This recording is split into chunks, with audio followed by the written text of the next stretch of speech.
జై గురుదత్త. ఈ దేహికి మరణమే లేదు అని చెప్పిన భగవానుడు మళ్ళా సాంఖ్యయోగంలోనే 21వ శ్లోకంలో ఈ విధంగా చెప్తున్నారు. వేద వినాశినం నిత్యం య ఏనమజమవ్యయం కథం స పురుషః పార్థ కం ఘాతయతి హంతికం.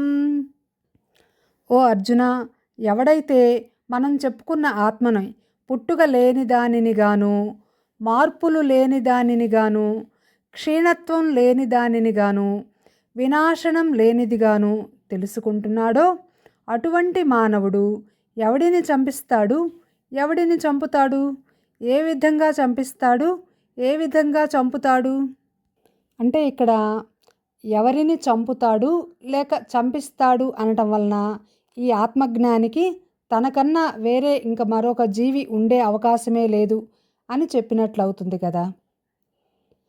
అంటే దానికి ఆ చంపుట అనే పని చేయటానికి కావలసిన రాగద్వేషాలు ఆత్మజ్ఞానికి ఉండే అవకాశం లేదు అని చెప్తున్నారు భగవానుడు.